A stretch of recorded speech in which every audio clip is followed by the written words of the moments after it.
रहस्यमयी हवेली की दास्तान। छोटा सा परिचय। कहानी एक पुरानी हवेली के इर्द गिर्द घूमती है जिसमें अजीब घटनाएं घटती हैं। एक युवा लेखक अनिरुद्ध इस हवेली की कहानी लिखने आता है और उसे अजीब अनुभव होते हैं। अनिरुद्ध का दिल हमेशा से ही रहस्यमयी कहानियों की ओर खिंचता रहा है। जब उसे एक प्राचीन हवेली के बारे में पता चला जो एक छोटी से गांव में स्थित थी, तो उसका लेखक मन उत्सुक हो उठा। वो जानता था कि ये भूत स्टोरी का एक आदर्श विषय हो सकता है। हवेली बहुत ही पुरानी थी और स्थानीय लोग कहते थे कि वहां रात के समय अजीब अजीब आवाजें आती हैं। अनिरुद्ध ने तय किया कि वो वहां जाएगा और इस रहस्यमयी जगह के बारे में खुद पता लगाएगा। पहले दिन जब अनिरुद्ध हवेली उसने देखा कि हवेली के चारों ओर घना जंगल था। हवेली के मुख्य दरवाजे पर एक बड़ा ताला लगा हुआ था, लेकिन अजीब बात यह थी कि दरवाजा खोलने के लिए चाबी पहले से ही ताले में लगी हुई थी। अनिरुद्ध ने जैसे ही दरवाजा खोला, उसे एक ठंडी हवा का झोंका महसूस हुआ। वो अंदर चला गया और देखा कि हवेली के अंदर सब कुछ धूल से ढका हुआ था। ऐसा लगता था जैसे वहां वर्षों से कोई नहीं आया था। रात होते ही अनिरुद्ध ने अपने कमरे में जाकर लैंप बुझा दिया। तभी उसने सुनी एक धीमी सी आवाज, जैसे कोई उसका नाम पुकार रहा हो। अनिरुद्ध ने इसे अपने मन का वहम समझा और सोने की कोशिश करने लगा। अगली सुबह गांव के एक बुजुर्ग व्यक्ति ने अनिरुद्ध को बताया कि ये हवेली एक समय में धनी परिवार की थी, लेकिन एक रात पूरे परिवार का रहस्यमयी तरीके से निधन हो गया। कहा जाता है कि उनकी आत्माएं अब भी यहाँ भटकती हैं। ये सुनकर अनिरुद्ध का दिल जोरों से धड़कने लगा, लेकिन उसने निश्चय किया कि वो इस रहस्य को सुलझाएगा और एक अद्भुत भूत स्टोरी लिखेगा। रात होते ही अनिरुद्ध ने अपनी डायरी और पेन उठाया और हवेली के अलग अलग हिस्सों को देखने लगा। उसने नोट किया कि एक विशेष कमरे से अक्सर रोशनी की एक हल्की चमक आती थी, जबकि वहां कोई बिजली की व्यवस्था नहीं थी। अनिरुद्ध ने उस कमरे के पास जाकर दरवाजा खोला तो देखा कि वहां एक पुरानी तस्वीर थी। तस्वीर में एक परिवार था और आश्चर्य की बात यह थी कि उनमें से एक व्यक्ति की शक्ल अनिरुद्ध से मिलती जुलती थी। ये देखकर वो हैरान रह गया। उस रात अनिरुद्ध ने सपने में देखा कि वो उसी परिवार का हिस्सा है। उसने देखा कि कैसे उनके परिवार पर एक काला जादू किया गया था और उनके जीवन में त्रासदी आ गई थी। अनिरुद्ध जब नींद से जागा तो उसे महसूस हुआ कि वो उसी परिवार के पुनर्जन्मित सदस्य हो सकता है। ये अनुभव अनिरुद्ध के लिए एक बहुत बड़ा रहस्य उद्घाटन था। उसने महसूस किया कि इस कहानी को दुनिया के सामने लाना ही उसकी नियति थी। उसने अपनी डायरी में हर घटना को विस्तार से लिखा और इसे भूत स्टोरी का खिताब दिया। कुछ ही हफ्तों में अनिरुद्ध की लिखी कहानी प्रकाशित हो गई और वो एक प्रसिद्ध लेखक बन गया। लेकिन उसने हवेली से जुड़ा रहस्य कभी किसी को नहीं बताया।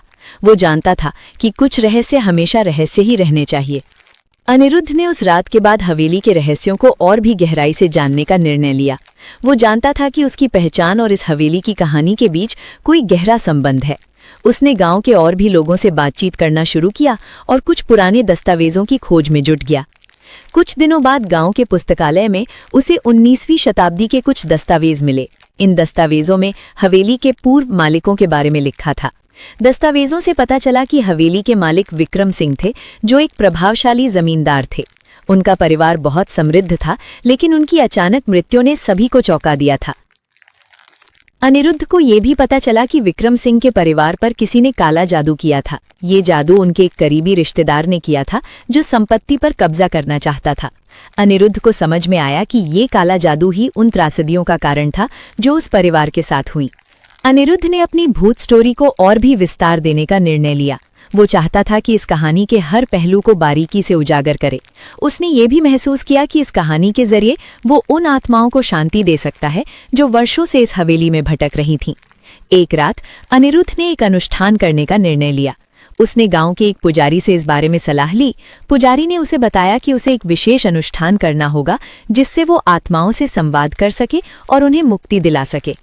अनिरुद्ध ने पुजारी के निर्देशों का पालन करते हुए अनुष्ठान की तैयारी की।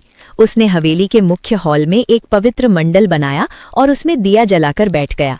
वो मंत्रोच्चारण करने लगा और धीरे धीरे एक रहस्यमयी ऊर्जा महसूस करने लगा। अचानक उसने देखा कि हॉल में एक धुंधली आकृति प्रकट हुई। ये विक्रम सिंह की आत्मा थी। उन्होंने अनिरुद्ध को बताया कि वो उनके परिवार का ही हिस्सा है और उनके द्वारा अधूरी छोड़ी गई जिम्मेदारियों को पूरा करने के लिए यहाँ आए हैं। विक्रम सिंह की आत्मा ने अनिरुद्ध से कहा कि उसने जो अनुष्ठान किया है उससे वे मुक्त हो सकते हैं। लेकिन इसके लिए अनिरुद्ध को उस काले जादू के प्रभाव को खत्म करना होगा। अनिरुद्ध ने निडर होकर इस चुनौती को स्वीकार किया और अपनी भूत स्टोरी के माध्यम से इस कहानी को दुनिया तक पहुंचाने का प्रण लिया। अनिरुद्ध ने पुजारी की मदद से एक और अनुष्ठान किया, जिससे काले जादू का प्रभाव समाप्त हो गया।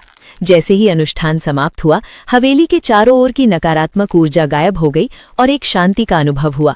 विक्रम सिंह की आत्मा ने अनिरुद्ध को धन्यवाद दिया और कहा कि अब उनका परिवार शांति से रह सकता है। अनिरुद्ध ने महसूस किया कि इस अद्भुत अनुभव ने न केवल उसकी कहानी को समृद्ध किया, बल्कि उसकी आत्मा को भी एक नई दिशा दी। अनिरुद्ध ने इस अद्वितीय अनुभव को अपनी कहानी का हिस्सा बनाया और इसे प्रकाशित किया।